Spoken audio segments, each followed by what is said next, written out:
Hi everyone, hope you're well. Chris Cowlin here. Now before we get into it, I'd just like to inform you about a new website selling quality current and retro Spurs jerseys, okjersey.com. They sell all current and retro Tottenham Hotspur shirts in all sizes. They sell the current fan and player versions, as well as the 80s and 90s retro shirts, including my very favourite, the 1991 FA Cup final shirt.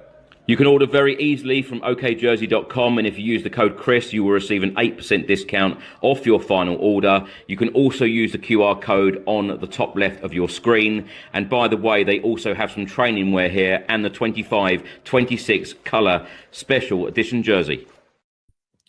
Welcome back to the channel. I hope you're all doing well. My name is Chris Cowlin, and this evening I'll be joined by Gareth McGuinness as we will be going through the Premier League predictions for Matchweek 19, and we are nearly at the halfway point of the 25-26 Premier League campaign, and things are hotting up, especially at the top. Arsenal are leading still. They have played 18. They have 42 points. Manchester City have played the same amount of games. They are just 2 points behind. Aston Villa are third, winning 11 consecutive games in all competitions. Incredible. Winning at Chelsea last time out. They have 39 points. Liverpool are now up to fourth, having beaten Wolves last time out at Anfield, 32 points. Chelsea and Manchester United at 5th and 6th with 29 points respectively, and Spurs are up to 11th after a 1-0 win at Crystal Palace. Spurs are now 4 points away from the top 5. Now the bottom 3 remain the same: West Ham, Burnley and Wolves. Now we have got a lot of great games to get into, and games really are coming thick and fast because 6 games take place on Tuesday, 4 games take place on Thursday, and then match week 20 starts on Saturday. So games are coming thick and fast. On Tuesday, Burnley will take on Newcastle, Chelsea against Bournemouth, Nottingham Forest will take on Everton, West Ham against Brighton, Arsenal against Aston Villa. What a huge game that is. I'm sure most people watching this channel will hope for a 12th consecutive win for Aston Villa. Manchester United take on Wolves. And then on Thursday, 4 games will take place: Crystal Palace against Fulham, Liverpool will take on Leeds, Brentford against Spurs, and Sunderland take on Manchester City. Gareth, good evening to you. I hope you're well. Did you have a nice Christmas? What did you get up to, and what did you make of match week 18? Well, Chris, I think you said it, that the games are coming thick and fast. It's hard to believe we were doing match week 18 on Christmas Eve on Wednesday, and it's now Monday again already. The days are just flying by. Look, personally, I had a fantastic Christmas. I got a great little present. It's called an Apple Watch, and I am absolutely obsessed with it. It's brilliant. So no, I personally had a great Christmas. I've seen basically every game on Match Week 18 because with the holiday season and no work, and my football coaching's off for Christmas as well. So I probably best to talk about any game of any of the Match Week 18s, which was fantastic. Look, some big results. I think you says it, Chris, going on the weekend, the Chelsea Aston Villa was the highlight fixture. And I have to congratulate you because I think you got the score prediction bang on. You says Aston Villa, they won 2-1. And that's, of course, is exactly what happened. Credit to Aston Villa. It was a very difficult 60 minutes, and we'll speak about them in more depth. But the way they played in those last 30 minutes, it almost screamed like a team that possibly could go on and win the league. And sometimes maybe when you're not at your best, and they weren't their best in those first 60 minutes, they go on and won, I think, is a big marker. And of course, you've already referenced it there. The game at the Emirates on Tuesday night is massive. And Villa have won 11 straight games, but all the pressure is on Arsenal. It's funny, actually, Gareth. Yeah, I watched that game, Chelsea against Villa. And, of course, Chelsea were in control in that first half. Aston Villa, I think, had an XG of 0. And, they've done it again. They've come back to win another game. Incredible work by Emery, Aston Villa. And I tell you what, if they did win at the Emirates, that would blow the the title race wide open. It really would. And, for those people doubting whether Aston Villa are title contenders, it will open things up dramatically. But as I mentioned, we'll get into all of these games, but Spurs, a really good and important win against Crystal Palace at Selhurst Park. We're now only 4 points away from the top 5. Spurs need to carry on that momentum and get some consistency in this Thomas Frank side for us to challenge for a European spot. Gareth, let's get straight into it. As you mentioned, 6 games on Tuesday. Let's start by talking about Burnley against Newcastle. This is a 7:30 p.m. kickoff. Burnley are still in the bottom 3. They are 19th. Newcastle are down in 14th. Now, Burnley, last time out, they drew 0-0 at home at Turf Moor against Everton. And last time out, Newcastle lost 1-0 away at Manchester United. Now, let's have a look at some stats here. Burnley have scored exactly once in all 7 of their Premier League home games against Newcastle, though they've lost each of their last 3 since a 1-0 victory in December 2019. How do you see this one going? Well, I'll speak about Newcastle first because I was really, really disappointed with the performance at Old Trafford. Eddie Howe did speak about they started the game really well, but they never really threatened in that first half against what has to be said, Chris, a very much weakened Manchester United team. Look, all the stats that you pointed out about Manchester United being the most successful team on Boxing Day and Newcastle being the most least successful ended up paying dividends because United won the game and they were very, very comfortable. But I think Eddie Howe would have looked at that Manchester United team before the game and thought, what an opportunity to get 3 points and this poor away record.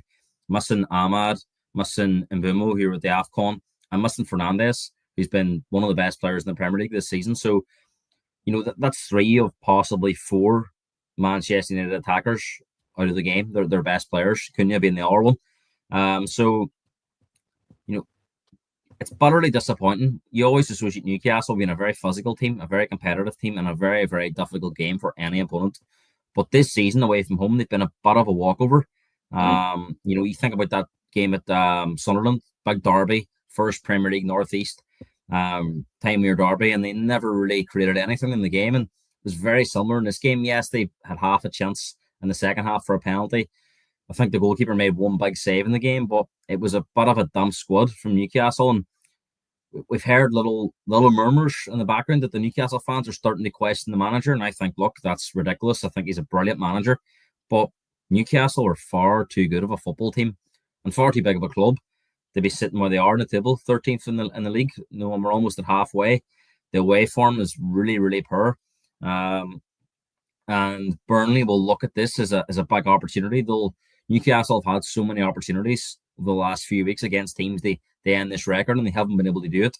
It's probably the weakest 11 that Man United will put out. You think about missing Dillett, Maguire, the players I mentioned in the attacking area, and they never really put United under massive pressure. They had a lot of possession in that second half without really doing anything. So that'll be a concern for Eddie Howe.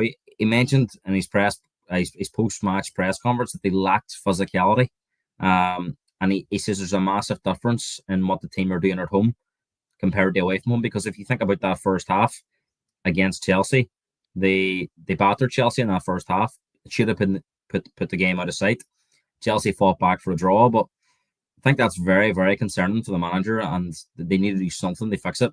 Burnley have not been in their greatest form, but it's not an easy game for Newcastle when you've got such a poor record away from home. Yeah, their record, Gareth, they're very inconsistent. They've played 18 in the Premier League. They've won 6, they've drawn 5, they've lost 7. They've scored 23, they've conceded 23, giving them a goal difference of 0. They've got 23 points. What I wanted to ask you about is league position, because they're down in 14th at the moment, 23 points, but they're only 6 points. It's weird, isn't it, how so many teams, and I'll include Spurs definitely in this as well, there's a whole host of teams. It's very, very tight in there at the moment. 6 points separating 5th down to 14th. The inconsistency, but they're still in touching distance of a top European spot. What do you make of the way that the league is at the moment, how tight it is? Because, what I said at the start there about, games are coming thick and fast. This is a very, very important period of time for Premier League clubs, isn't it? They're either going to go one way or the other. I would love to sit here and make excuses for like the Spurs and Newcastle and saying it's a very competitive league and there's maybe 5 or 6 teams that are winning most weeks and putting the rest under pressure. But yeah, you look at Aston Villa, that you mentioned there at the top of the show, 1 in 11 straight games. Now, I think 7 or 8 of them are in the Premier League and Europe being the other ones, but there's not a lot of teams, Chris, being able to string 3-4 wins together.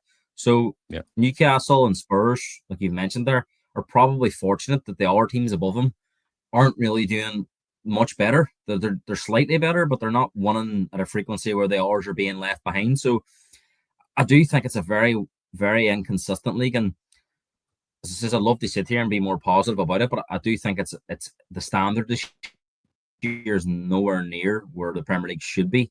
In terms of you expect 4 or 5, teams to be winning most weeks, more than ours. But at the minute, we're only seeing Arsenal, City, and Villa being the only 3 that are they won more weeks than they drop points. The rest of the teams, it's an absolute pick 'em. You don't know where they're going to turn up and play well. You don't know where they're going to turn up and get a result. Yes, you could point out, Chris, that a lot of the English teams are in Europe. I think we've got 8 teams in European competition, and we've seen that with Crystal Palace in the Tottenham game that they're running on empty. The squad's been stretched thin. It was a 4th game in 10 days. Newcastle are another team in that same position where, it was only 2 seasons ago they had that really, really poor season as well, but they never qualified again for the Champions League. And the 2 seasons either side of that, they qualified. So are they just a team that can't cope with playing all this extra football? And unfortunately for Eddie Howe, he will come under pressure if this Newcastle team finishes, bottom half of the table or maybe Scripps 10th. I don't think that'll be deemed acceptable at Newcastle, and there will be a decision to be made. But I've spoken about this quite a lot. I think Newcastle are in a state where, because of the new financial rules, I'm not sure how much Eddie Howe can take him. I don't know how much he can do there, because when they need that extra investment, when they do qualify for a Champions League, it's not really there. They have to sell players, they buy players. So they seem to be one of these clubs that are stuck in a rut of they'll have 1 good season and maybe 1 average season. But that is not where Newcastle want to be. They want to be having at least 4 good seasons for every average season they have. Now, HC17 watching on YouTube is predicting a 1-1 draw for this game, Burnley against Newcastle. I'm going to go for a 2-1 Newcastle win, Gareth. A rare away win for them in the Premier League. What are you going to go for? Well, you predict Newcastle to end this record a fair few times now for the last few weeks, so you're bound to get it right once. But I'm going to stick with HC17. I do think it's got a draw written over it, so I'm going to go for a 1-1 as well. Okay, for those watching on YouTube, X and Facebook, please do get your score predictions in. We'll read as many as we can out during the show. The next one we're going to talk about is Chelsea against Bournemouth. This one is also taking place on Tuesday, the 30th of December at 7:30. Now, Chelsea are currently 5th. Bournemouth are down in 15th. Now, last time out, Bournemouth lost 4-1 away at Brentford. And as I mentioned earlier, Chelsea lost 2-1 at home against Aston Villa. They were very much in control of that game, especially in the first half. Gareth, first question on this one. Bournemouth down in 15th. Are you surprised? They're on a slippery slope, aren't they? I mean, for a team, I think it was 2nd in the table at one point. Now, I know it was very early on in the season, but I think after 7 or 8 games, they were sitting 2nd. The dip in form since then has been really, really, really surprising, as you said. I mean, Bournemouth are not a team you expecting to be down there at the midway point. You don't expect them to be dragged into the relegation battle. I don't know where the Semenyo transfer talk has had a massive effect there in terms of, he is their best player. It's been widely reported, and look, you go back to the start of November, all this talk about the release clause was put out there that, in the first 10 days of the transfer window, he would be available for £65 million. And, week upon week, we've heard of basically the big 6, as they call themselves, the Premier League clubs, all being interested. So that'll definitely not do any favours for the player, and definitely not for the club, because you know they would have wanted clarity on this situation. But I think because of so many teams being involved, all the big teams are chasing him, that Semenyo's probably been pulled apart left and right. His agent's obviously in his ear, and he scored at the weekend there against Brentford, but I think he's only scored 2 goals, the other one being at United at Old Well, Trafford. with this deal, Gareth, First few games, and he scored a lot of goals. yeah, with this deal, we're hearing now that Manchester City are sitting down and having more talks with Semenyo and his representatives, and we're on the 29th of December. So I suppose in one way, a real positive for Bournemouth is that you get this deal done as soon as possible. So you get that money in, and then they can go out and spend and replace the player. I know that's going to be, a hard player to replace in that team, but teams like Bournemouth, I tell you what, we often speak about recruitment as Spurs fans, but their recruitment always seems to be very, very good. They always seem to identify players that they can bring in and make a real impact almost immediately. But this would be a positive move, certainly for Manchester City, if they got this deal done, but also a positive move that the deal is done sooner rather than later. Yeah, I think Bournemouth now just want it done, possibly as early as January the 1st, just to get it, out of the way. And as you says, they can focus on bringing in a replacement. But we're talking about a player here. There's their top goal scorer. The way he started the season, Chris, it almost felt like he was going to have one of those seasons where he breaks every record in the Bournemouth book. So you could go on and maybe beat Solanke's record there. I think it was 19 goals. The way that he was playing, and look, maybe at the start they were punching above their weight, because we pointed out, Chris, at the start of the season that, losing 3 of that back 4 from last season was always going to be difficult. And if you look at the amount of goals they're conceding, they're giving themselves impossible tasks. They won games. They've conceded 3-4 quite regularly over the last number of weeks. And it almost feels like you have to score at least 2 or 3 goals every week they win a game. And I think that's always the situation you get yourself into. We've seen this with Spurs on the Ryan's Postecoglou, where yes, the football was great, but if that defence is leaking goals as much as it is, it's very difficult to maintain that consistency in front of the goal. You score 2 or 3 goals every week they won matches. And that seems to have caught up with Bournemouth. Now, personally, I would love to see them get out of it. I really would love to see Bournemouth back in the Premier League next year again. I don't think they will be dragged into it. I think if you look at that bottom 3 at the minute, I think Burnley and Wolves are really, really struggling. And West Ham in recent weeks, who will come on to speak about, it doesn't seem well there again. It looks like it's going the same way it was under Graham Potter, that the manager got he got a couple of quick results, but it seems to be going one way again. So maybe Bournemouth are a bit fortunate that teams below them are probably at a weaker level than them. But still, they'll be very surprised by this run they're on. They would not have expected to be in such a poor run of form. So I think they're a decent team, and they will climb their way out of it. But it's a big test for the manager now. He's had a lot of, if you think about those first few weeks in the job in his first season, he came under a lot of criticism. Since then, he's had nothing but positives. So it's a big test for this manager now. Can he get them out of this run that they're on? And with the money that they get with Semenyo, of course, there'll be other people involved, but can they get Bournemouth back to being a very competitive team again? Because, I'm a big fan of this manager and the way they play. But conceding 4 at Brentford is not a good way for this club to be at the moment. Gareth, I don't know whether you remember this game. It wasn't the best. Bournemouth 0, Chelsea 0. They met in the Premier League just over 3 weeks ago. Now, this is just the second time Chelsea have faced an opponent twice in the same month in the Premier League, previously drawing twice with Manchester United back in December 1998. As I mentioned, 0-0 on the 6th of December. I'm going to go for a draw. I'm going to go for 1-1. What are you going to go for? Yeah, interesting. I think it's Bournemouth's only clean sheet. I think in the last 14 games, so they don't keep that many clean sheets regularly.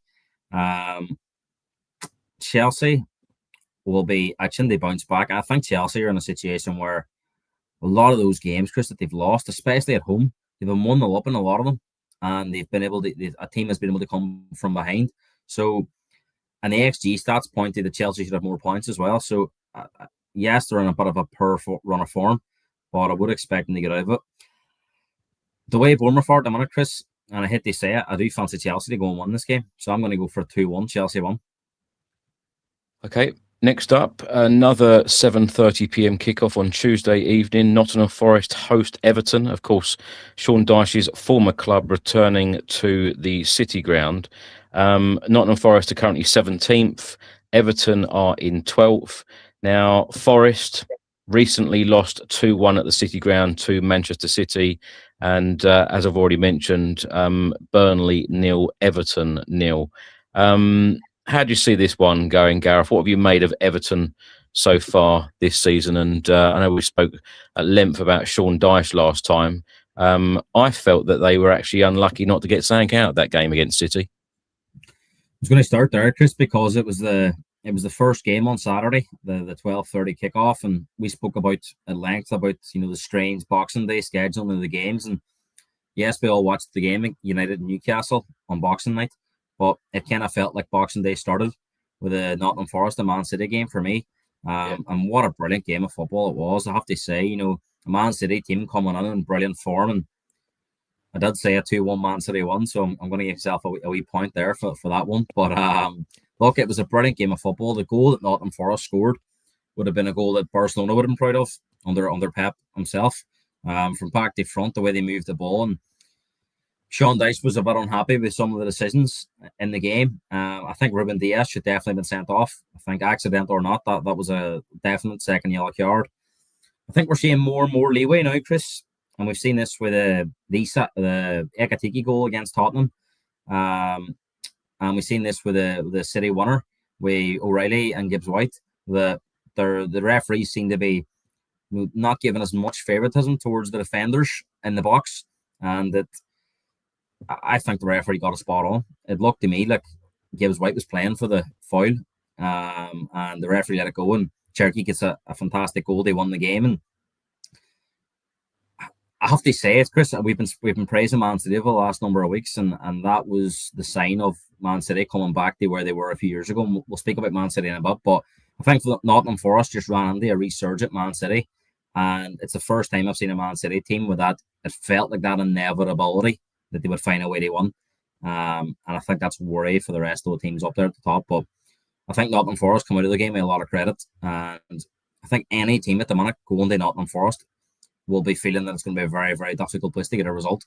And Everton are the next team to go there. So, I think Forest are going to have no worries about climbing up the league table. This is another strange one, though, Gareth, what I mentioned a minute ago, because the last time that these teams met was also on the 6th of December, and Everton won 3-0 against Forest at the Hill Dickinson Stadium. Yeah, I think this game will be much, much, much closer. Everton are missing Ndiaye with the AFCON, so he's their best player, in my opinion. I know Jack Grealish is a good player for them, but I think he is their best player. I think Everton will be, what's the word I'm looking for here? They'll be absolutely sick watching Calvert-Lewin's form at Leeds. Yeah, the way he's playing with that. I mean, there's even talk about an England recall because there really isn't anyone behind Harry Kane at the minute asking that question. Yes, Ollie Watkins scored 2 goals at the weekend, but other than that, his form has not been great. So, he's the second most unformed English striker around, and they will not believe the run of form that he's on. And Everton are crying out for a striker. I think if Everton had a striker scoring the goals that Calvert-Lewin scoring, they'd be much higher in the table. So, I think it'll be a very competitive game. Sean Dyche, obviously being a former Everton manager, will add that, but I'm feeling a home one here, Chris. I'm not sure how you're feeling it, but I'm siding with the home team, I think. So am I. But let me give you this stat before you do give me the score prediction. Everton have won 4 of their last 5 Premier League away games against Forest, drawing 1, including the last 2 in a row. They've never won 3 consecutive league visits to the City Ground before. I'm edging towards a Forest win. I was going to say 1-1, but I think that Forest are going to nick this one. They've lost their last 2 Premier League games, and I think that Sean Dyche will guide Forest back to winning ways. So I'm going to go 2-1 Forest. What are you going to go for? I'm going to go 2-0 Forest.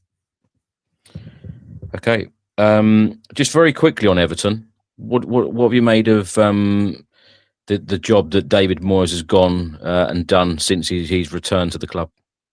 I think he's doing a brilliant job, but I think he's crying out for some help in this transfer market. I think they need a striker. I mean, it's so obvious if there's any team in the league, maybe other than Spurs, Everton are in that conversation for a striker. I think, as he says, that the two most former Everton strikers, Richarlison, they may have felt at the start of the season he might be available in January, but as with Solanke's injury problems and Richarlison being Spurs' top goal scorer, you just can't see that happening in January. And Calvert-Lewin, I mean, he couldn't stay fit, goes to Leeds and is on this brilliant run of form. So they need someone of that mould if they're going to have any conversation of being in that Europa Conference League, position towards the end of the season. But yeah, I think David Moyes has maxed out what he can with that squad, and he needs some help in the market. I think we're going to say that about a lot of clubs, actually. The managers can do with a little bit more. Us football fans, we always demand more from our football clubs, no matter who we support. Also on Tuesday, 7:30 p.m. kickoff, West Ham United host Brighton. Now, West Ham are in the relegation zone right now, 18th. They've got 13 points. Brighton are down 13th. They've got 24 points. Now, West Ham have lost their last 3 Premier League games, losing 3-2 home against Aston Villa, losing 3-0 away at Manchester City, and most recently losing 1-0 at the London Stadium against Fulham. The goal was late on. It was a mistake. It was an error, crossed in, and Jimenez got the header. What do you make of West Ham, Gareth? I know I said last time I think Nuno Espirito Santo will end up getting West Ham out of trouble, and you asked me the question, well, who is going to go in the relegation zone if West Ham do get out? And I said Leeds.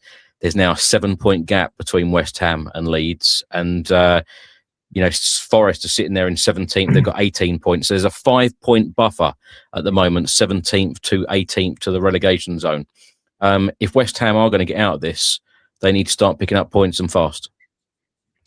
They do, and look, we've both tapped Forest for a 1 here at home, and that gap goes to 8 points then. Of course, West Ham have this game at the same time on Tuesday night, but we'll speak about Leeds later on, but I was very impressed with them at Sunderland. They don't look like a team at the minute that are going to be dragged into anything. So I think West Ham are going to be very, very scared of their Premier League position. You answered that question on the last preview for the weekend show, or Matchweek 18, and I don't think you'll be as confident about West Ham's chances now. I think Jarrett Bowen made a couple of very, honest statements after the Fulham game, but alarming statements well, that he says, we haven't been good enough, I haven't been good enough. Taking a little bit of pressure off the manager, which he should do as a player and the captain of the club. But we're hearing reports, Chris. Now, it is just reports, and not everything is said they believe, but that Nuno's position could be under threat here if West Ham get beat. And you wonder what's going to be that reason why, because they've had Graham Potter, they've had Nuno Espirito Santo, 2 experienced Premier League managers. Nuno is probably more of a defensive mold and someone that can get you out of a bit of a mess, more so than a Graham Potter. But what manager can go on and save West Ham if Nuno can't? That would be the $1 million question. I think they're going to have to do some business in January. Luckily, depending on how these games go, they could find themselves, as you say, 7 or 8 points off. But 7 or 8 points can be turned around, as Leeds have proven in recent weeks with a great run of form.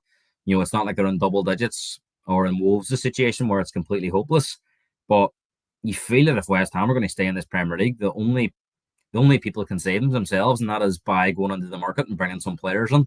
Because I think Jamie Carragher pointed out on the very first Monday Night Football of the season that he felt West Ham were the team in most danger out of the teams, including Wolves, West Ham. He says will be the 2 outside of the 3 promoter clubs, because he thought it was a very imbalanced squad, and a squad that lacked legs and energy. And that has been proven, Chris, that especially at home, how many one-sided defeats they've had at home. They've been beaten 3 and 4 at home quite a lot this season. I think the alarm bells were ringing a long time ago, but I think the dinner bell could be ringing come this January window, that they really need to go on and do some business, or it's going to be back to the championship for West Ham.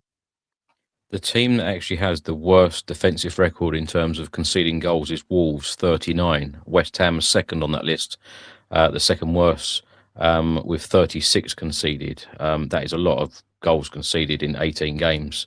They've only won 3 all season. On average, Absolutely, yeah. Absolutely. Brighton, I talked a little bit earlier about inconsistency. You can't get more inconsistent than this, Gareth. Played 18, won 6, drawn 6, lost 6. They've scored 26. They've conceded 25. Goal difference of +1. They got 24 points. But as I mentioned earlier as well about that, that hand really, towards the European places, because they're only 5 points away from 5th. It's crazy the way that this is so tight in there. But with Brighton, I suppose it's fair to say you don't know what you're going to get, do you? You really don't, and I think that's been the way at Brighton for a number of years. That they can beat anyone on their day and lose to anyone. I think it was last season that the bottom 3 that were relegated, they lost one and drew the other 2 at home. So against the 3 worst teams, they never managed to pick up a 1, but they had some big scalps along the way last season. And I think that's just what we've become used to with Brighton. So look, I think the manager's doing a decent job. I think he's a likeable manager. I think Brighton are probably where they should be, a mid-table Premier League club. I don't think they have the level of player they've had in recent seasons. So if you look at some of the players that have left, I don't see anyone going to Brighton this summer and pulling a big name out of Brighton. I don't think they're there. I mean, Danny Welbeck's been one of their best players, but he's 36. So, you think about the players that have left, the ones that have gone to Chelsea, McAllister's gone to Liverpool, and our players have left there and went on to do brilliant things at our clubs. But I do sense that Brighton are maybe vulnerable. And how long can you keep doing that, Chris? How long can you keep finding the gems? And Bournemouth's in our club as well. They'd be very careful. They aren't dragged into a situation like that where, we seen it with Southampton a number of years ago. All those big players that left, eventually it became too much. And Wolves are another team on the same boat. Look at the many players Wolves have sold, and the Championship looks nailed on for them next season. So it's very difficult to find that balance about selling at the right price, but also keeping players that can progress the club on. And Brighton has been one of those clubs that have been able to do that. But I think at the minute they're stuck in that rut and they're a mid-table club, and they probably need to go and do some investment in the summer. They'll be fine between now and then. But look, they should be going into this game feeling very confident. They can go and win at West Ham. I think it's a huge game for West Ham. They've got to get a result. And I mean 3 points. A point here isn't enough. I think Brighton's last 2 away games, they've been beaten at Liverpool and Arsenal. So this is definitely an easier task for them. But difficult one to call, Chris. But if the West Ham lose this, I think they're in massive trouble. Well, the last time out for Brighton, they lost 2-1 against Arsenal at the Emirates, and they were very, very unlucky, actually, not to draw that game 2-2. It was a superb save by Arsenal goalkeeper David Raya. But interestingly, again, as I mentioned on a couple of these fixtures so far, these teams have met in December already. Brighton won, West Ham United won on the 7th of December. Now, this is the first time West Ham have faced an opponent twice in the same month in league competition since April 1980, drawing and losing against Birmingham in the second tier. It's the first time in the top flight since August 1974, and they won 1 and drew 1 against Luton Town. Gareth, I don't think this is going to be a great game. I'm going to go 1-1. It's a difficult one, but the way West Ham are and Jarrett Bowen's comments don't give me any confidence that they're going to go and win this game. I'm going to go for a Brighton 2-1-1. Okay, right. What a big game this is. Tuesday evening, 30th of December, 8:15 p.m. kickoff. Arsenal, who are currently the league leaders, against Aston Villa, who are on a unbelievable run. 11. Hopefully it'll be 12. 11 consecutive wins in all competitions, having just beaten Chelsea 2-1 away last time out. They're sitting in third. So Arsenal have 42 points. Aston Villa have 39 points. I'll tell you what, if Aston Villa won this game, they would be on equal points. Now, Arsenal have scored 33 Premier League goals so far this campaign to Aston Villa's 29. They are on an incredible run, Gareth, aren't they? First question for you. Can Aston Villa go to the Emirates and get a win? Of course they can. Any team that's won 11 straight games can beat anyone.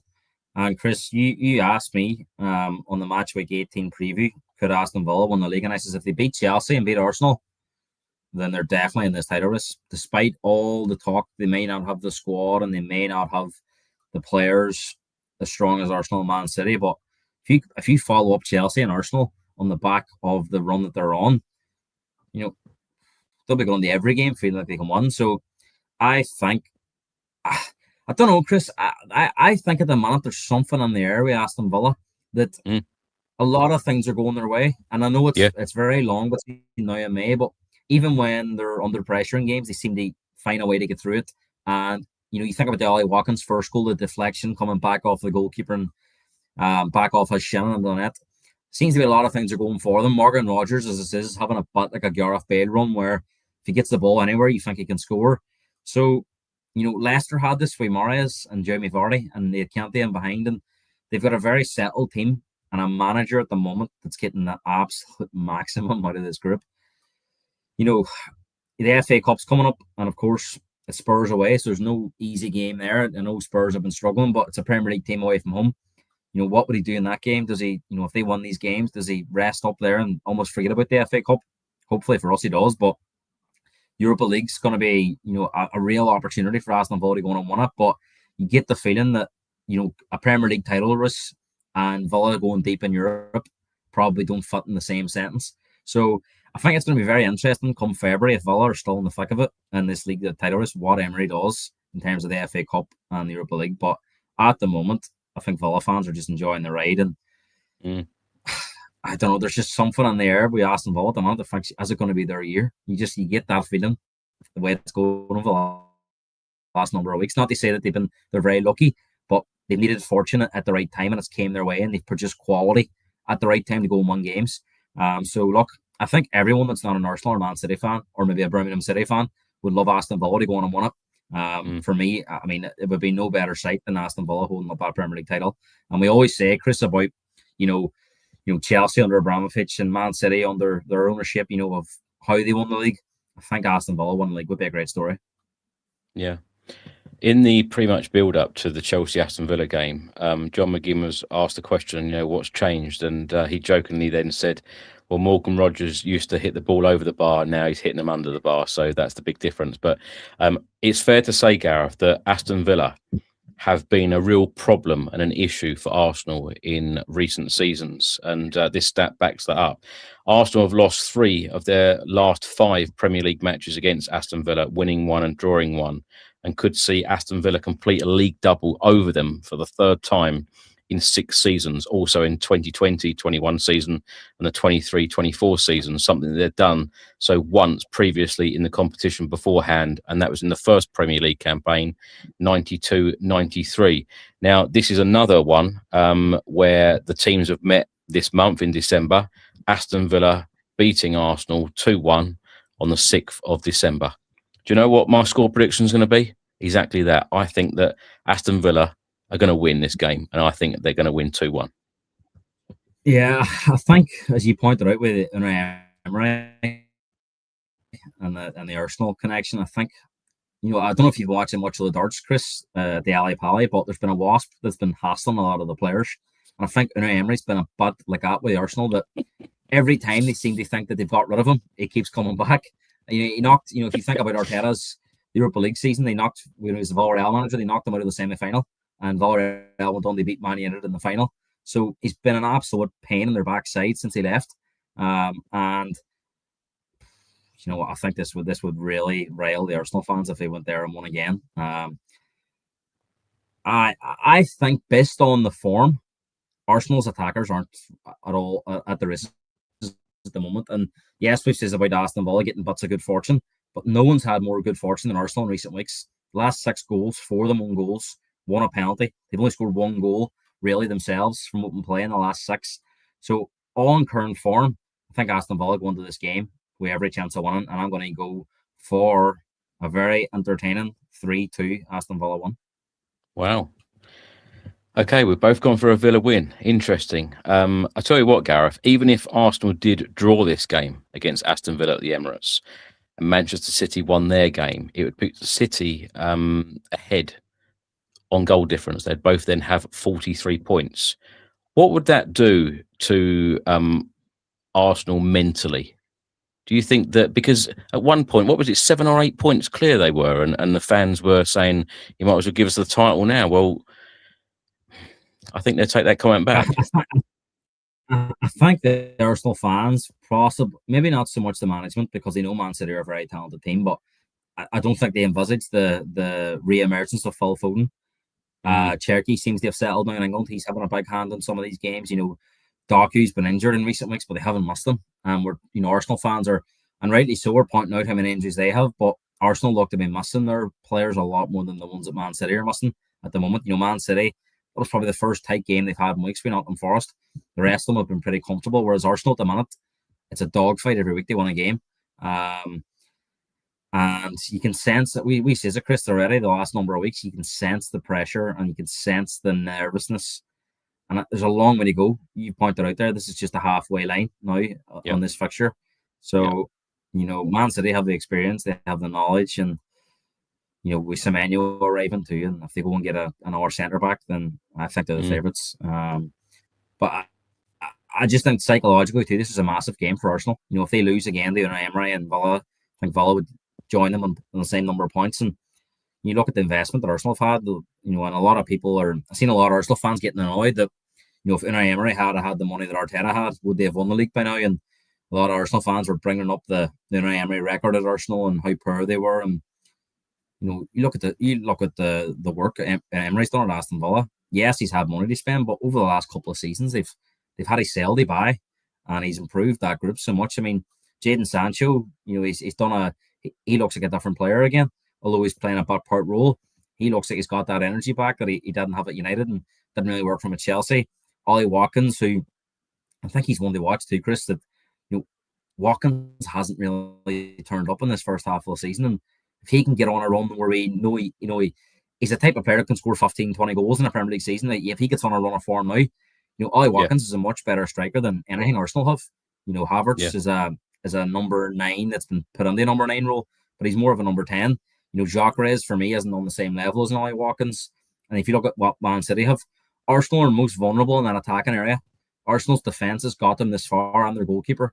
But, we're hearing that Arsenal aren't going to do any business in January. Arteta says that's unlikely. So I think at the minute, Man City are the team to beat, Chris. And why should they not be based on current form and current records in this Premier League? So Arsenal, I keep saying it, Arsenal have it all to prove. And until you prove it, then you have to be patient. And I think Arsenal at the moment will be very, very nervous. And Man City or Man City. So,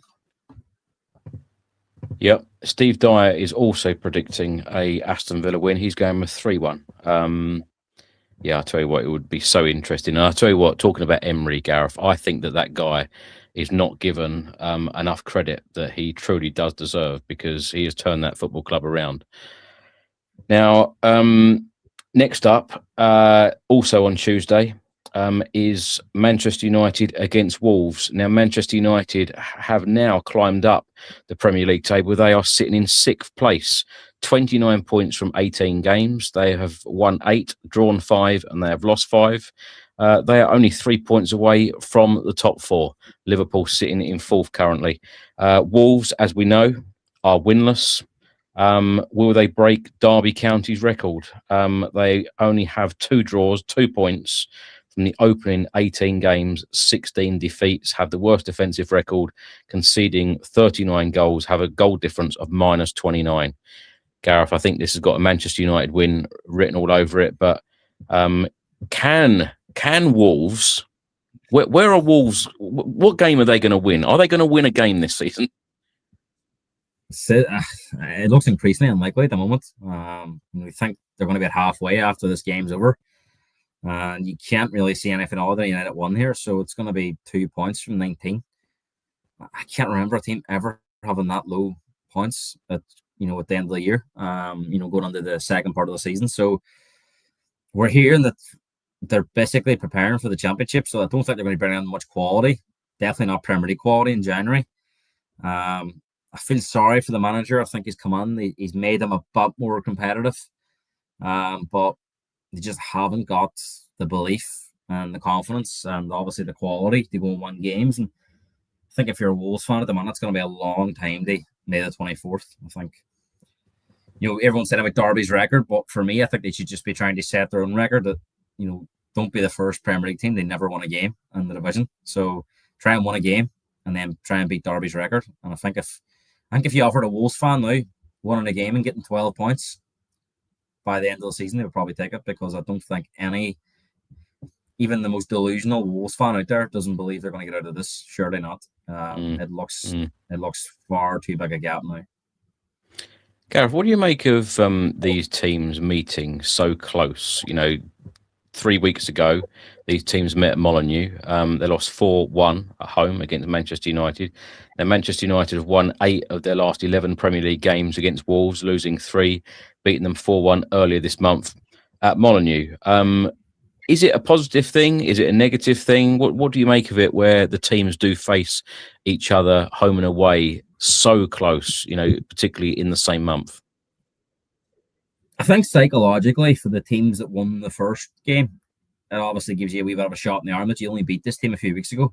I think a lot of these fixtures around Christmas, I know they say it's random generated when the fixtures are on in June, but if you look at a lot of these games this weekend, a lot of them are very close proximity.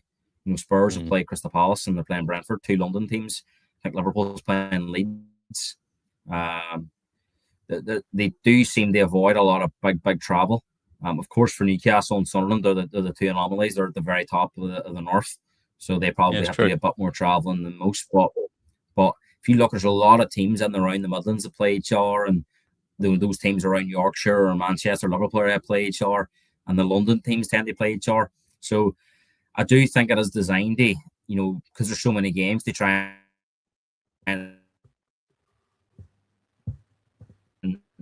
cut down a bit of travel. How many times, Chris, do we say that we're playing Arsenal or we're playing, we played Liverpool 2 years in a row, Christmas weekend, the weekend before Christmas, 2 years in a row. How likely is that than a random draw? So, no, I do think they pick the fixtures the way they kind of want them to be. And if you look at, a lot of the big 6 clashes, there's rarely any more than one at a time. How likely would that be in a random generator? So now they pick the fixtures the way they want them to be.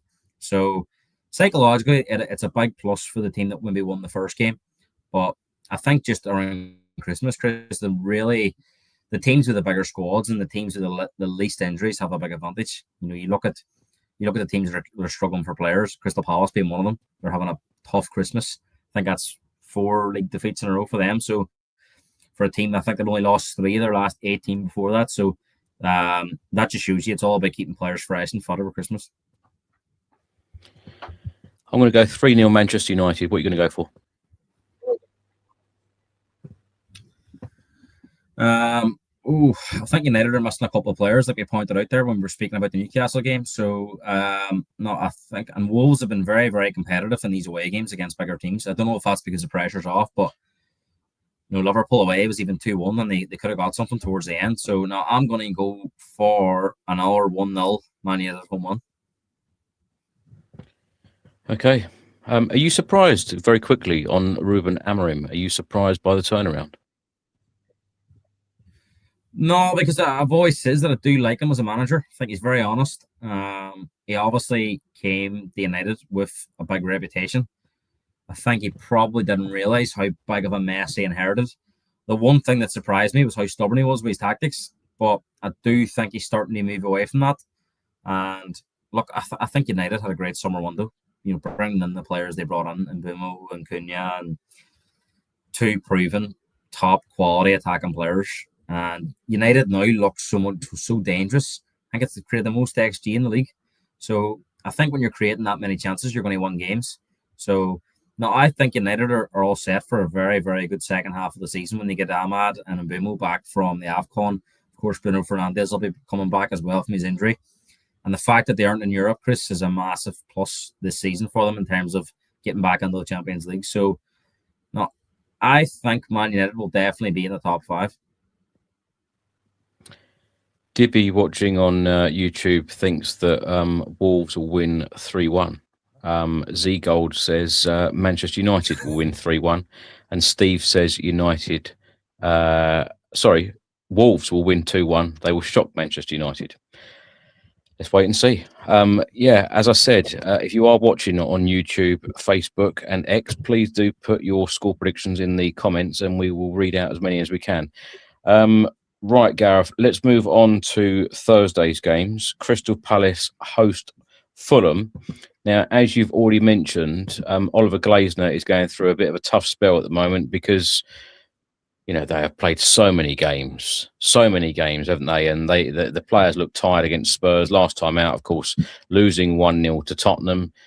Fulham last time out, beating West Ham United 1-0 away. Before that, they beat Nottingham Forest 1-0 at home. So 3 wins for them in their last 3 wins in their last 3 Premier League games. The other one was the League Cup. So they're on a pretty good run at the moment, Fulham. Yeah, Fulham, I think, have won their last 3 away games too. Spurs away, Burnley away, and the most recent one there being West Ham.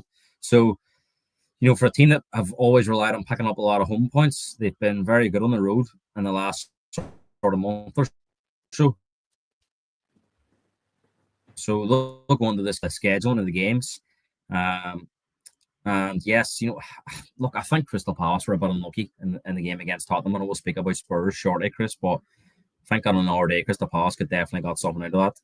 If you think about the 2 offside goals, you know, they were both way offside, so you can't really say that Spurs were unfortunate there. I mean, that was just per decisions by the linesman at the time that they really should have been chalked off there and then and shouldn't have to rely on VAR because they were both quite obvious that they were offside. And if you look at the rest of the game up until around the 85th minute, Spurs created absolutely nothing bar the goal that Archie Gray scored. You know, the last 5 minutes when the game opened up, Spurs could have probably put the game to bed. But for the first 85 minutes of that game, it was Crystal Palace asking all the questions, and they're supposed to be a team that's, you know, been a little bit jaded with the scheduling. So I think on another day they could have got at least a draw out of that game. But the worry for them at the minute is Matera up front's form has dried up. You know, I think I seen a stat before the game yesterday, 1 goal from his last 8, and that's now 1 goal in 9. You know, for a player at the start of the season was buying out goals for fun. He looks to be struggling a little bit, and Karius went there and never really, you know, he's never really got going. He's had the odd game here and there where he scored a goal, but he's never got on a run since he left Arsenal and went to Palace. So I think Glasner, as you've pointed out, Chris, that he's probably maxed as much as he can out of this Palace squad. He needs a little bit of help in January, and I think he says that after the game against Spurs that we need reinforcements in January. And I think these 2 managers are very similar, and they're both cut from the same cloth. They don't really care what they say in the media. I think they both believe they've got so much power at their own clubs because of the job they've done. You know, Marco Silva and Oliver Glasner, that they feel they can say anything just to put the board under pressure. I've got to admit, Gareth, when I listened to that press conference from Glasner after the Spurs game, I was a little surprised on how he came across as though he was criticising his players for them not doing what he wanted them to do, but kind of praised them at the same time. But I felt like he was very honest, very, very honest, where you probably wouldn't get that from a lot of Premier League managers. But it looks highly likely that he isn't going to be there next season. And I think when that's the case, that he isn't going to be there next season, and we've seen this with also Marco Silva, that he's probably not going to be there next season, I think they feel they can say whatever they want now. 1, because of the job they've done, and 2, because they're not really under any pressure in terms of they're not really going to be any consequences for their actions. They're not going to sack them at this stage of the season when both clubs are doing pretty well, and that they're going to be lining up a replacement for the summer anyway. So it's funny. It's a very funny situation that both clubs find themselves in with these managers, because they're 2 very good managers that they're probably going to struggle to replace in terms of their qualities. But you know, if I was a Palace fan at the minute, yes, I would be very, you know, supportive of the manager and for the job he's done. But I don't know, Chris, it almost feels like an Antonio Conte situation where, you know, he believes he's bigger than the club, and I don't think that's a good look for the manager. But he did also say, and I completely agree with him, Oliver Glasner has gone in there. He's done such a fantastic job. You know, I'm a big fan of his, actually, because, you know, I think when you walk into a club like Crystal Palace and you know their history, he come out and said in that post-match presser that 2025 is the most successful year, the calendar year of the club's history. And he has delivered there. The players have delivered for him. And I think we could be sitting here in 2050 and we'll still be saying that was probably the most successful season for Crystal Palace. True. So I think he knows I think he knows deep down that he's got so much powder there that he can use his advantage. But I've said this before, Chris, that I just don't think it's a good fit anymore with Oliver Glasner and Crystal Palace. I think he sees himself at the top table, and Crystal Palace don't eat and dine out at the top table. They're very much in the background. So that's not to be disrespectful to Crystal Palace, but yeah, I actually think come the end, I think Crystal Palace could be in for a tough second half of the season, Chris, because I think Gahey's future is going to be dominating over the next few months. Glasner's future, I think eventually that will transfer to the squad. And also as well, the amount of games is catching up with them. So it wouldn't surprise me come the end of the season, although Crystal Palace fans will be very grateful for the performance of Oliver Glasner. But I think when the summer comes, there'll actually be a very tendency to shake hands and move on, because I think there's going to be a lot of negativity around Palace. I think every time they lose a game now, Glasner's going after the board and saying about reinforcements, and I just don't think that's a good look for Palace as a football club. Steve Smirk here, watching on Facebook. Hello, Steve. Steve is predicting a 1-1 draw. And you know what, Steve? So am I. I completely agree with you. But I will give Gareth this stat before he gives his score prediction. Crystal Palace are winless in all 6 of their Premier League games played on New Year's Day, drawing 3 and losing 3, with their last win in the top flight coming against Notts County back in 1992, before you were born, Gareth. Yeah, before I was born. And do you know what? Rice Jaguar has also says 1-1. I'm going to make it a full house. I'm going to go for a 1-1 as well. Okay, right. Next up, Liverpool take on Leeds United. Let me start by saying how moving it was that Van Dijk actually went out with Diego Jota's kids as mascots in their last game against Wolves, particularly in the 20th minute. Everyone applauding because, of course, he wore the number 20 shirt, Gareth. Liverpool, they did get over the line, though, winning that 1-2-1. Yeah, look, it was fantastic scenes, of course. Jota being an ex-Wolves and Liverpool player, I think it was very fitting that Gravenberch scored the first goal in the game. Jota wore number 18 at Wolves, and he wore number 20 at Liverpool. And of course, Gravenberch wears number 38. So, you know, it's crazy that he scored the first goal in that game. And that was, you know, sometimes we see things in football that are hard to believe, but that was one of them. And look, Diego Jota has always been a brilliant ambassador for football. Worked so hard to get where he did in his career. And it was obviously traumatic what happened in the summer. And look, I still believe he had a lot to give in his football career too. So, you know, has that added to what Liverpool's gone through this season? Look, it could be, but I do think there's deeper issues at Liverpool. Of course, that would not have helped. But, you know, Liverpool won their first 5 games. So that would tell you that they were managing it okay. But a very, very tricky game playing this unformed Leeds team. As is, Chris, when they played Sunderland, I was very impressed with them in that second half. I think they had 19 shots in that second half. They Sunderland's won. And this is a team that's been unbeaten at home. They absolutely dominated that second half against Sunderland, albeit a Sunderland team not at full strength. But I think Leeds are a very dangerous opponent for Liverpool at the weekend, or on New Year's Day. I think this will be a very, very difficult game for them. And Liverpool, yes, are in good form results-wise, but I think if you listen to their fans and kind of the journalists that follow them, they've been very fortunate. They won some of the games they have recently. And it always seems that it's a very, very close fought game. So this could be the one out of the 10 fixtures in this match week that surprises people. Well, of course, Calvert-Lewin, as you've mentioned before, you know, is on a great run of form at the moment, scoring goals for Leeds. And, of course, former Everton player, so he will relish this opportunity to go to Anfield and cause an upset. I've no doubt of that. I did ask you this on the last show. Liverpool are now in the top 4. They're on a really good run of form. I don't think it was a particularly convincing performance against Wolves, winning 2-1. But they are 10 points behind league leaders Arsenal. And if our prediction is right and Aston Villa win this game, they go on 42 points. Liverpool win 35 points. They've cut the lead by 7 points there, Gareth. Can Liverpool be in the title race? I think by name, that's probably and them being the champions, and of course them being a big club is probably the only reason that we're mentioning them, because they don't look like a team that can go on and win the league. They look very vulnerable week on week. They're conceding a lot of goals. Set pieces are a huge problem. And I do think they've been riding a little bit of fortune over the last number of weeks. So I think Liverpool have it all they do in terms of finishing in the top four. I think they're vulnerable. They have a lot of teams, Man United, Chelsea, Aston Villa, all those teams.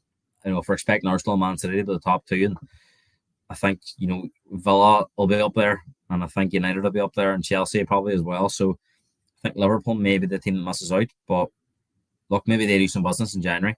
They're going to have to. I think Jamie Carragher said that. Despite spending 450 million in the summer, they haven't got enough. They get between now and May, so be interesting to see what they do in the market, because I think they're very short in defence. I think that needs to be fixed. But no, I don't see them as title contenders, and I think they're very much in a battle for that top four, top five race. Well, the last time that these teams met was at Ellen Road on the 6th of December, 3 weeks ago, and the score was at 3-3. Liverpool have won 5 of their last 6 Premier League games on New Year's Day, drawing 1, with their last defeat coming at home against Chelsea back in 2005, 20 years ago.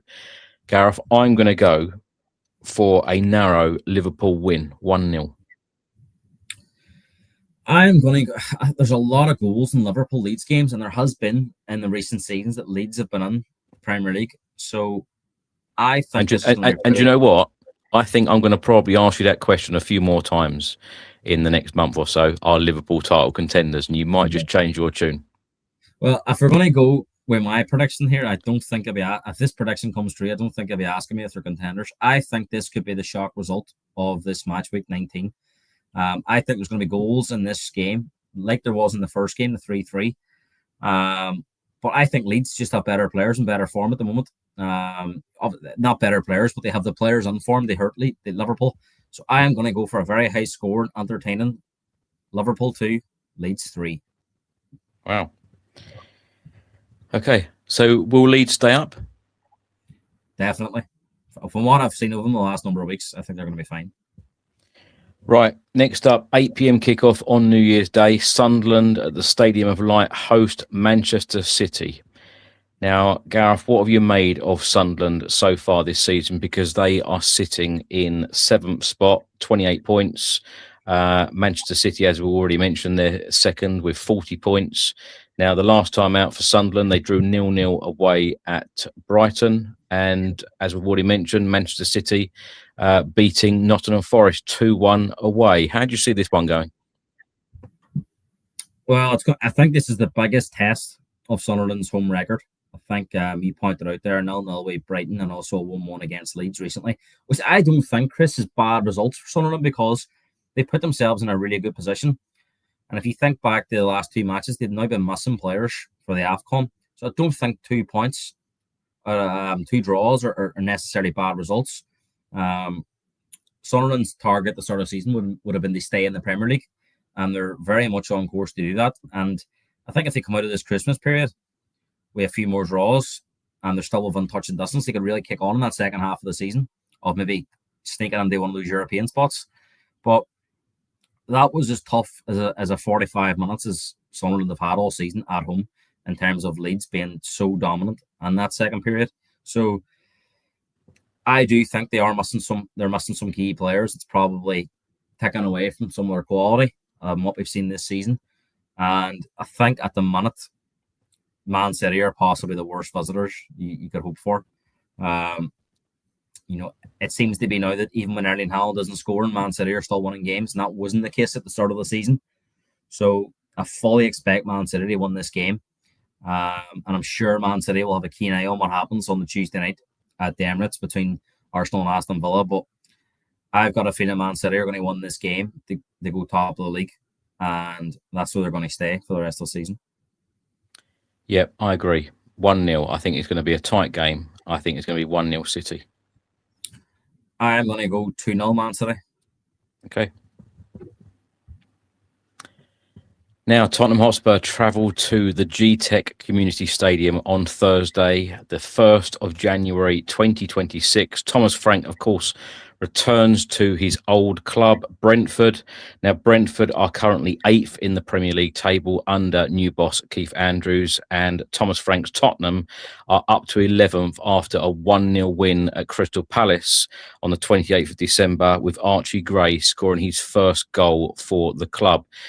Now, Gareth, of course, these teams met on the 6th of December. The result, 2-0 Spurs at the Tottenham Hotspur Stadium. I remember saying after the game, I felt like the only disappointing thing from a Tottenham fan perspective was the fact that we only scored 2 goals, because we showed real attacking intent. Keith Andrews was very disappointed.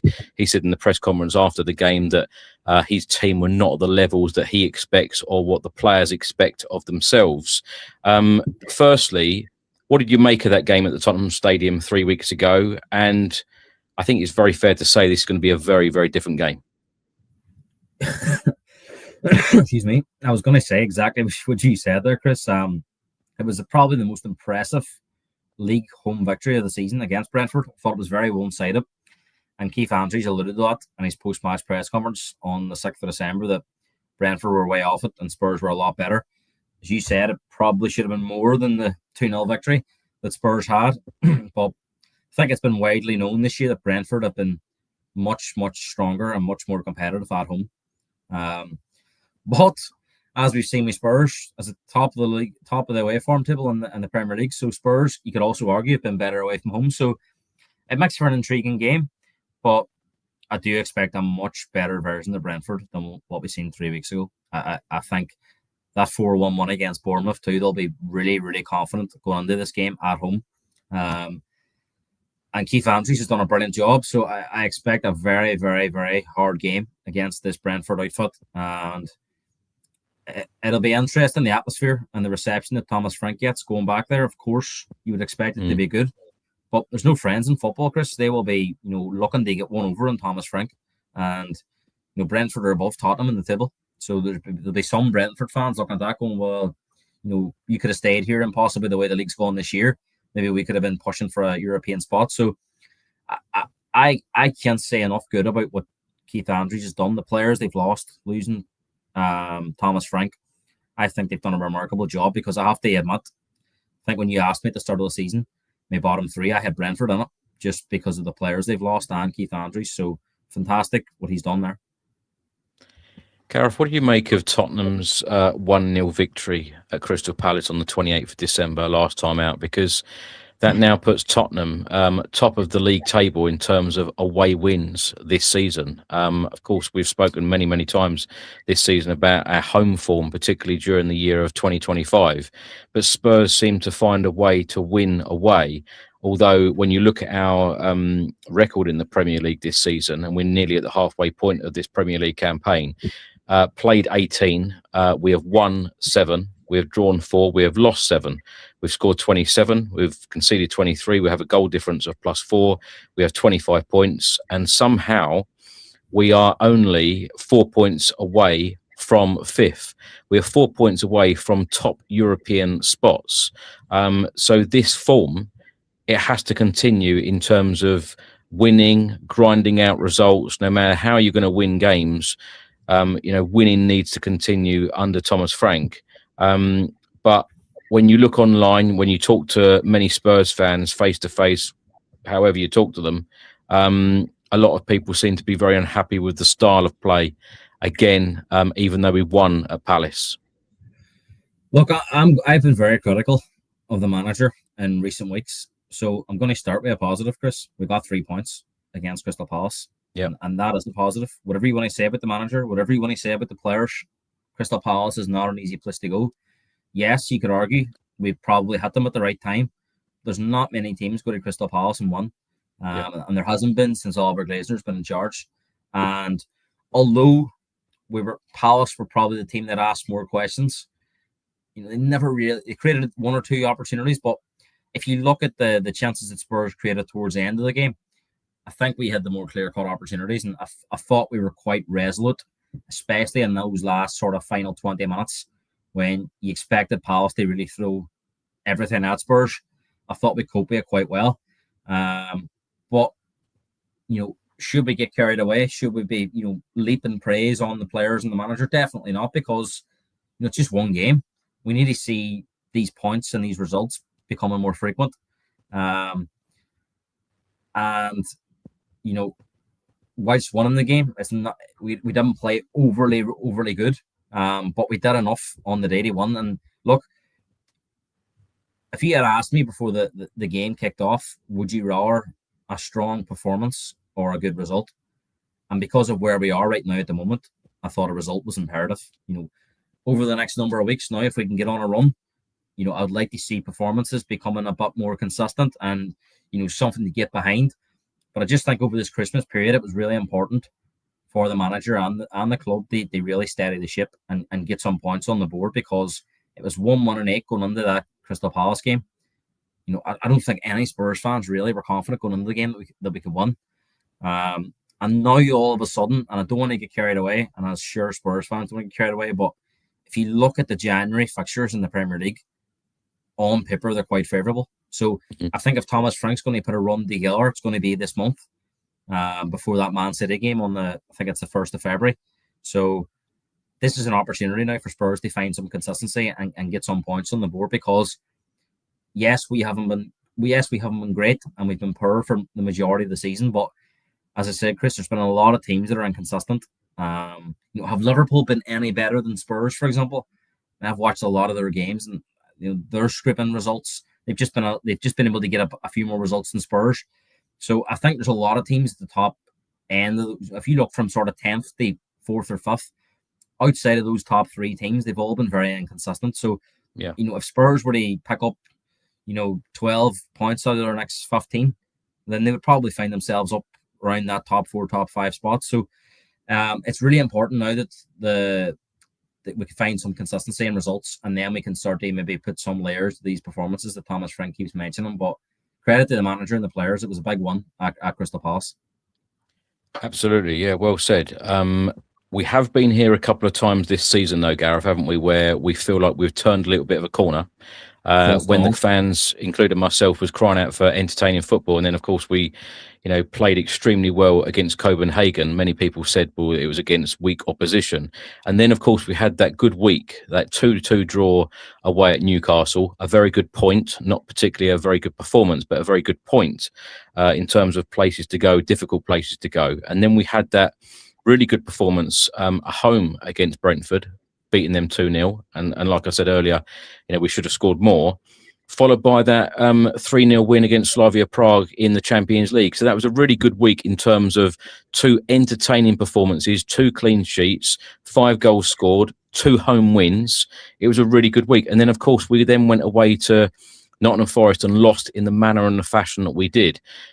How confident are you that Thomas Frank can turn this Spurs squad and team into a team that can be consistent? And I know that we talk on these shows about all of the other Premier League clubs as well, and there are a lot of inconsistent teams in the Premier League right now. When you look at some of the records and you look at that whole host of clubs mid-table, that a point or two is separating a lot of clubs, but it gives Spurs a real chance, doesn't it? This first half, Thomas Frank has called it a transitional period. A lot of pundits, a lot of ex-players have come out and said, look, we're in a transition period. Jamie Redknapp has recently come out and said, look, Thomas Frank needs time. He needs patience from the fans. And I believe that a lot of pundits have actually called out Spurs fans and said, look, you can't keep sacking managers. You can't keep going around in circles.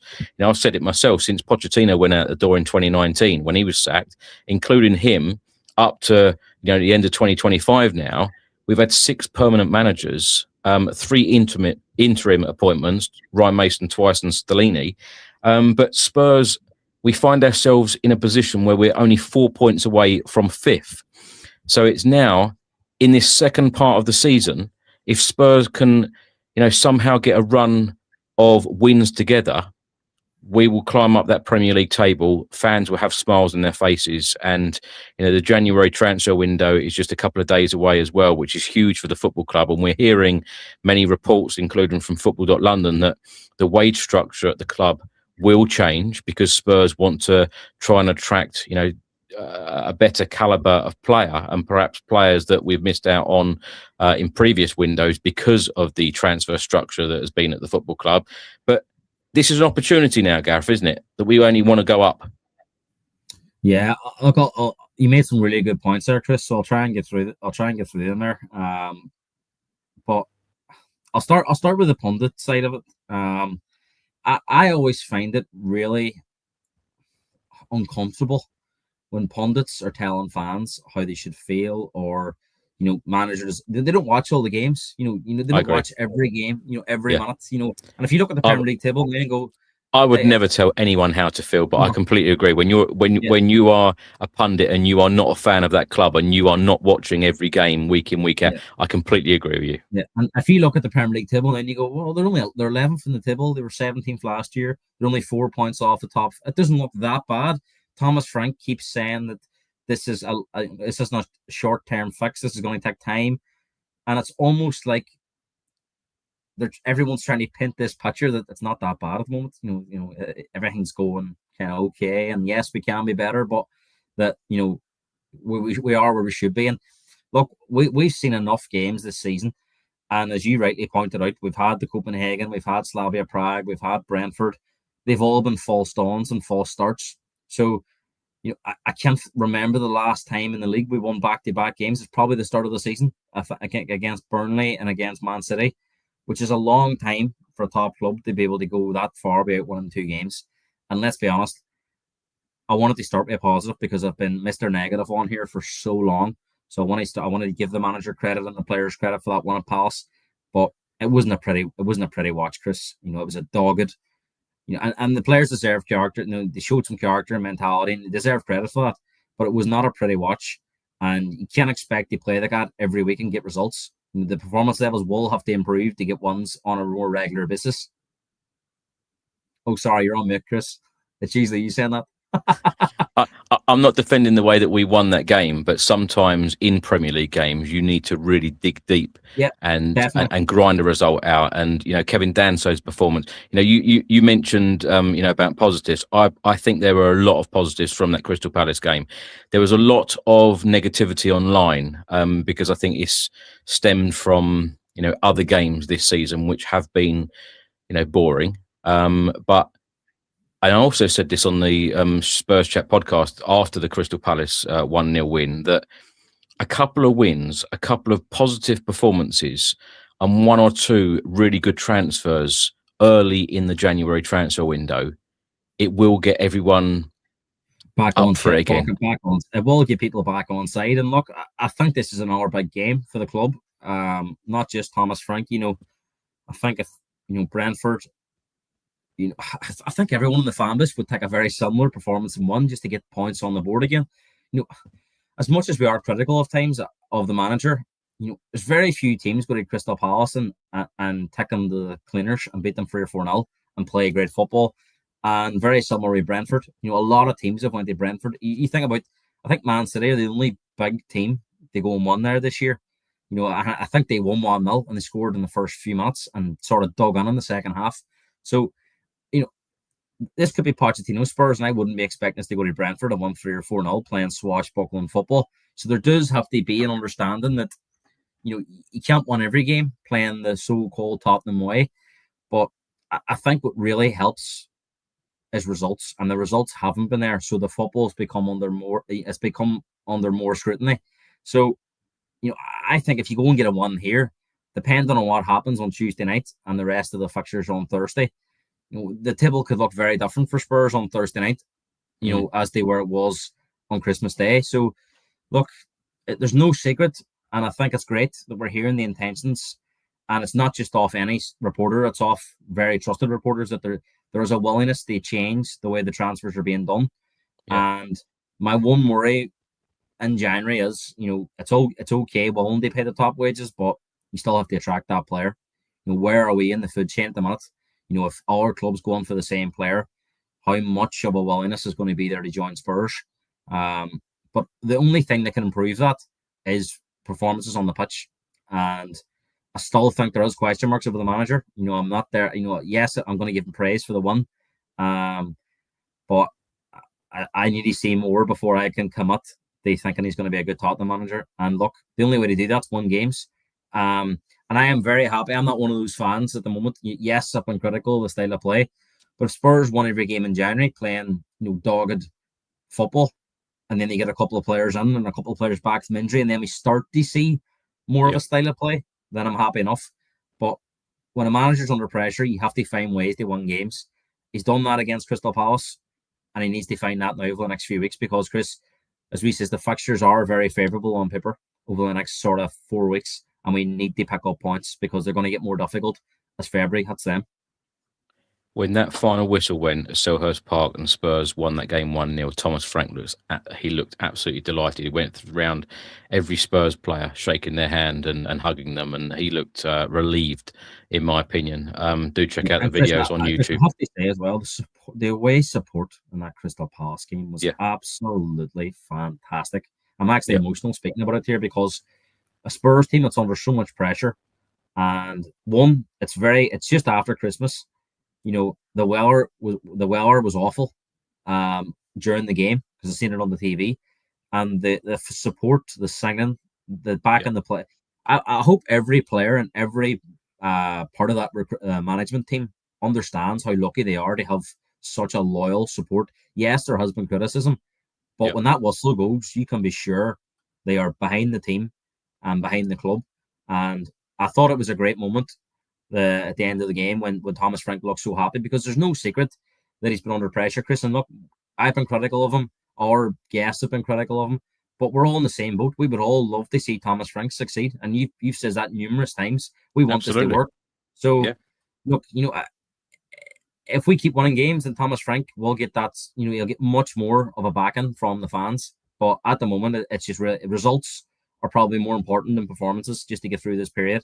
So let's hope it continues in the next few games. Now, previous meetings, Spurs have won 6 out of the 10 meetings. Brentford have only won 1, and the remaining 3 finished as a draw. As I mentioned, on the 6th of December, Spurs beat Brentford 2-0. Last season, we beat Brentford 3-1 at home, and we beat them 2-0 away. Now, Brentford have failed to win any of their 4 Premier League home games against Tottenham, with 3 consecutive draws being followed by a 2-0 defeat last season. Tottenham have won their last 4 Premier League matches against Brentford and have only lost 1 in 9 overall, winning 5, drawing 3, and that was a 3-1 defeat back in May 2023.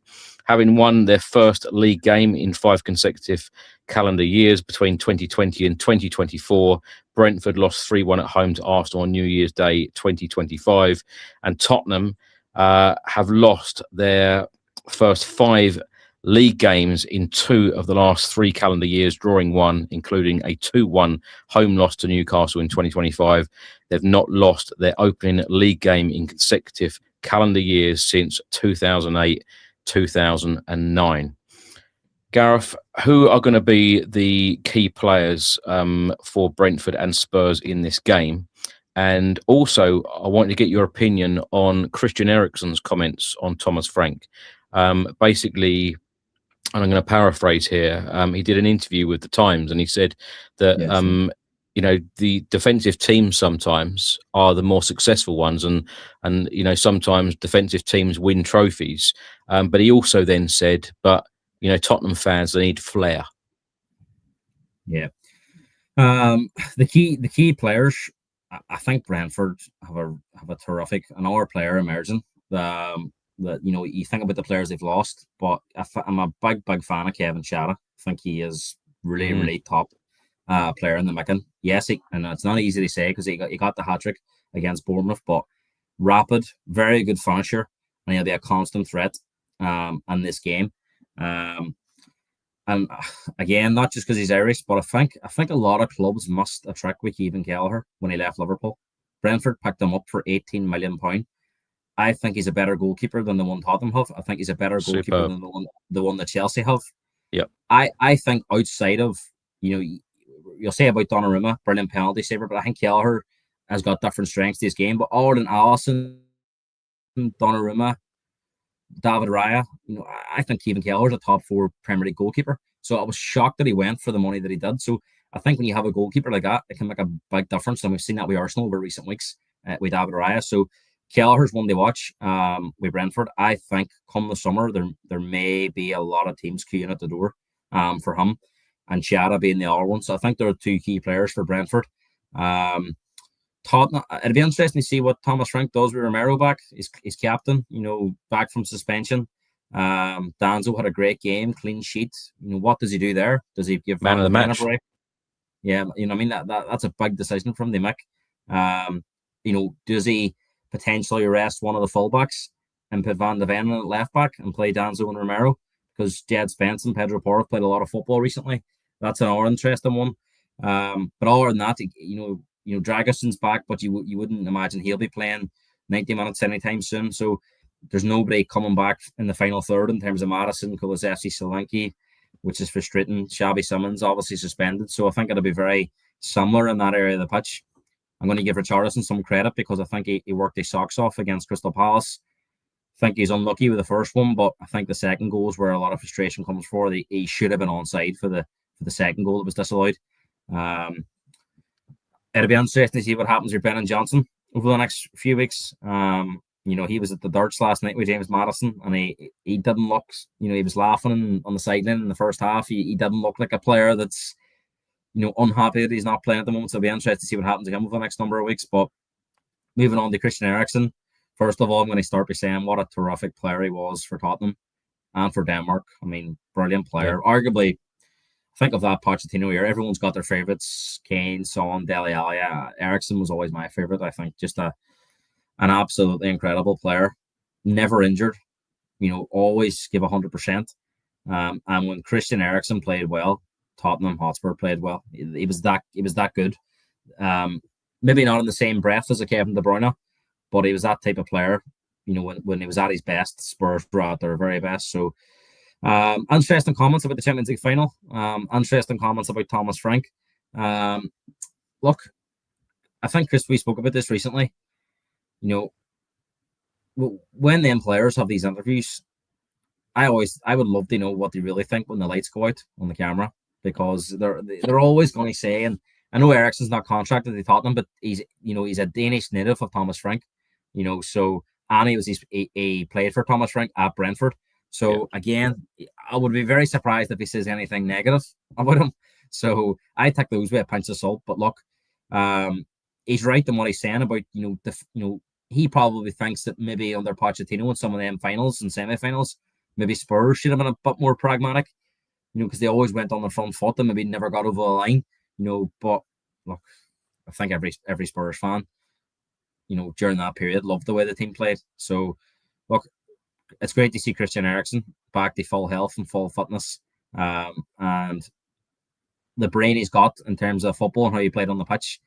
It'll be interesting to see if he dips his toe in the management, because players like that, you would imagine, should be very, very good in coaching our players. So, interesting in some capacity what he says about Frank, but as I say, you're probably asking the wrong person. I take everything that these players say with a pinch of salt in front of the camera. Gareth, what do you think the return for Thomas Frank is going to be like going back to the G-Tech Community Stadium?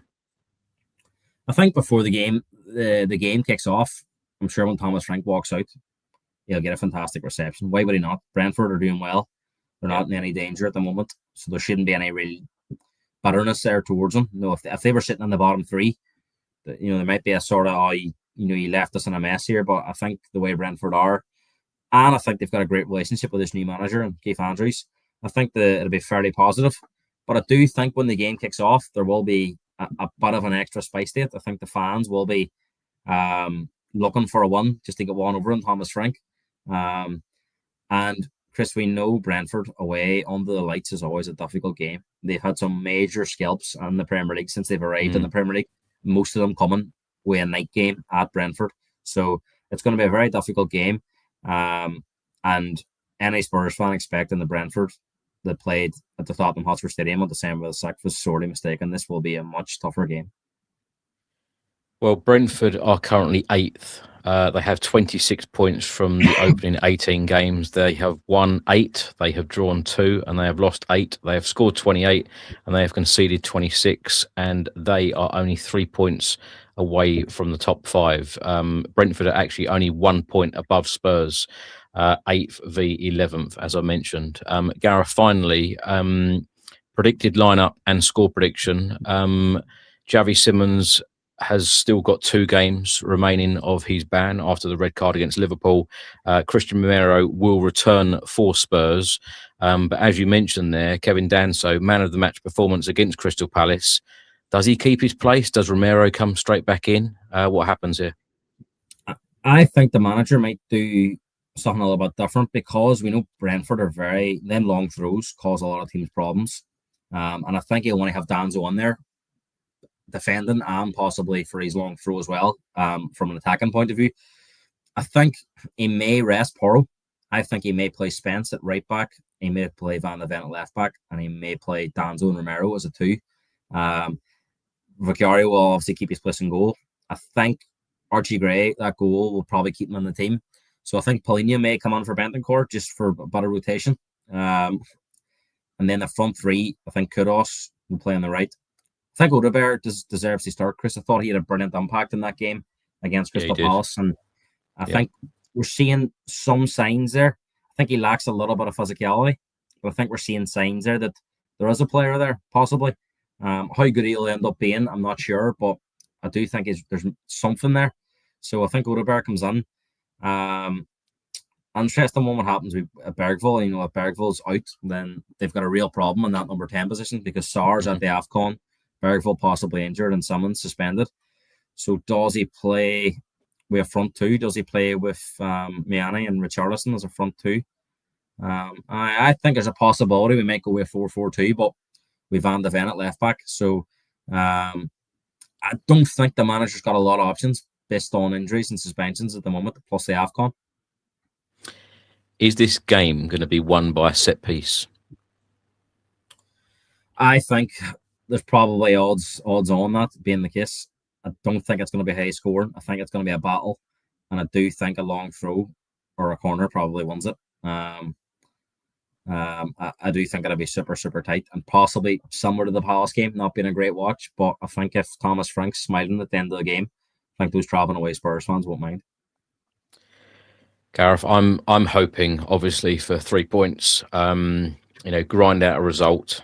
Hopefully Thomas Frank can do the double over his old club and travel to the G-Tech on New Year's Day, and we get off to a flying start in 2026, because I'm personally hoping that this second part of the season is going to be a lot better. I know we've spoken a lot, and the fan base has spoken a lot about those attacking players. I know Maddison is not expected back until right at the very end of the season. But Dominic Solanke and Kulusevski, let's hope that we see them back soon, and let's hope that Spurs can get an injection of real quality early on in this January window, because games are coming thick and fast, and that the second half of the season needs to be a lot better if Spurs want to have any chance of finishing in a European spot. My score prediction, I'm actually going to go for a 1-0 Tottenham win. I don't think it's going to be the most entertaining game again. I think it's going to be very similar to the Palace game. But we've got to take the positives from the Palace game. And, 3 points against Brentford would be very, very welcome right now. Yeah, Chris, we'll shake hands. I'm going to go for 1-0 on Spurs as well. I think it's very similar. I'd be surprised if it was a goal fest, and surprised if we see loads of entertaining attacking football. As it says, not many teams go to Brentford and won in spectacular fashion either. So I think it's more so at home, Chris, where the fans expect that more, front foot attacking football as opposed to being away from. So this Crystal Palace away and Brentford away. If you come out of those games with 6 points, no one can really complain. So let's hope that is a positive start to 2026, and we get off to a great start. And we carry on from there. I don't want this to be our false start. I've said what I've said about Thomas Frank, and I want more, but I get no satisfaction coming on here and saying about the manager's not been good enough, and I'd like a change, or I'd like to see different.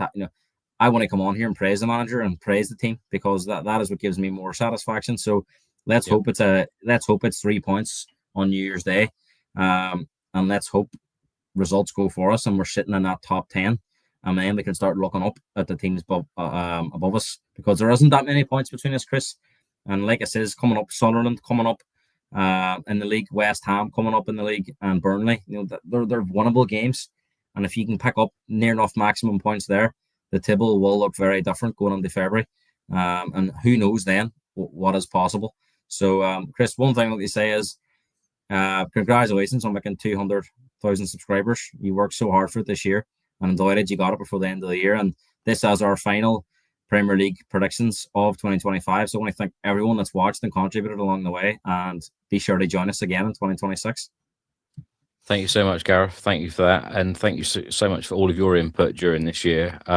Just wanted to end by saying, what a fixture schedule Tottenham do have during January. We've got 8 games over 3 competitions: Premier League, FA Cup, and 2 in the Champions League.